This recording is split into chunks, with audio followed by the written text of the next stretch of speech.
अब कहता है कि दो नंबर दिया हुआ है, वो दो नंबर कोई भी हो सकता है।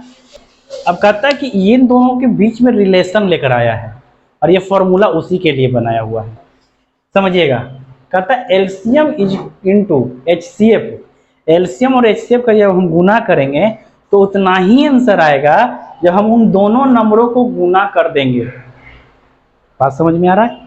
जैसे मान लो कि हम फर्स्ट नंबर को x मान लेते हैं और सेकंड नंबर को y मान लेते हैं, तो हम इस फॉर्मूला को क्या लिख सकते हैं? LCM into HCF is equal to x गुने y। ये फॉर्मूला लिख सकते हैं।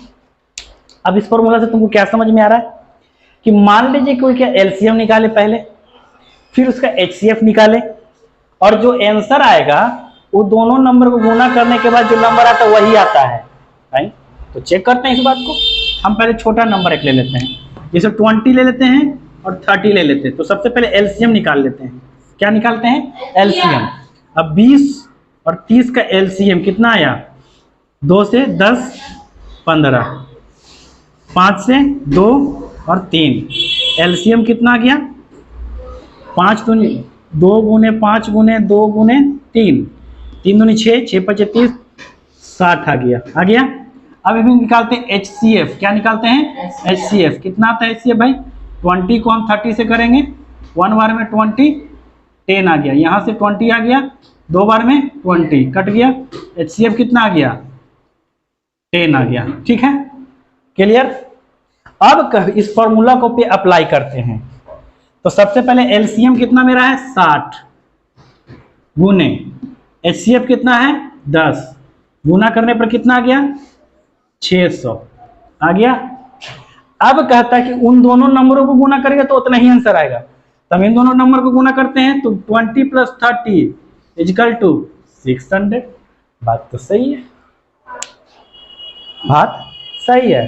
इन दोनों नंबर का एलसीएम एचसीएफ एलसीएम निकाल के गुना कर दें तो आंसर उतना ही आ रहा है जितना इन दोनों के मल्टीप्लाई करने पे आ रहा है।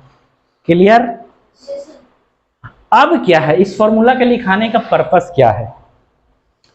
तो शॉर्ट टर्म में, कम समय में हम एलसीएम और एचसीएफ निकाल सकते हैं या फिर वो नंबर निकाल सकते हैं। जैसे फॉर एग्जांपल हमारा इस नंबर का सब चीज लिख देते हैं पहले। जैसे हम यहाँ लिख देते हैं कि एलसीएम मेरा कितना आ गया, तो मेरा एलसीएम आ गया 60 और मेरा एचसीएफ आ गया 10। अब हम इस नंबर को इरेज करते हैं, इरेज करते हैं। देखिएगा, अगर मान लीजिए कि आपको एलसीएम नहीं मालूम है, क्या नहीं मालूम है? एलसीएम नहीं मालूम है, पर ये फॉर्मूला मालूम है, तो हम क्या करेंगे कि अगर हमको एलसीएम निकालना रहेगा तो हम प्रोसेस लगाएंगे एलसीएम का, बट बिना प्रोसेस लगाए भी आंसर ला सकते हैं। कैसे ला सकते हैं? देखिए, इस फॉर्मूला का यूज करेंगे तो जिसको निकालना हो उसको अकेले रखते हैं। तो एलसीएम का एक फॉर्मूला क्या बन जाएगा? एलसीएम निकालना है तो एचसीएफ उधर जाके डिवाइड में हो, एक नंबर हमारा x है और दूसरा y है, और नीचे में HCF हो गया। ये हमारा फॉर्मूला हो गया। ठीक है, ये हमारा क्या हो गया? फॉर्मूला हो गया। अब हम यहाँ पे वैल्यू पुट करते हैं। x का वैल्यू कितना आ गया? x की जगह नंबर कितना है? 20 और 30 है, तो 20 गुने 30, और HCF कितना है? 10 कट गया, तो 20 गुने 3 कितना आ गया? 60। देखिए एलसीएम कितना आया? 60 आया। हमारा एलसीएम कितना निकला था? यानी कि अगर ये एलसीएम नहीं भी मालूम रहता तो एचसीएफ मालूम रहता, ये दोनों नंबर मालूम होता तो आराम से निकाल लेते। तो इसी तरह से हम लोग के पास और फॉर्मूला बन सकता है। क्या फॉर्मूला बनेगा समझिएगा। तो फॉर्मूला पहला बन गया एलसीएम। अगर मान लिया एचसीएफ निकालना हो, एक खोखना बंद कर, एचसीएफ निकालना हो तो पहला x गुने y, और यहाँ नीचे में क्या आ जाएगा? एलसीएम। एक्स वाई क्या है? तो एक्स वाई नंबर है, फर्स्ट नंबर है और ये सेकेंड नंबर है।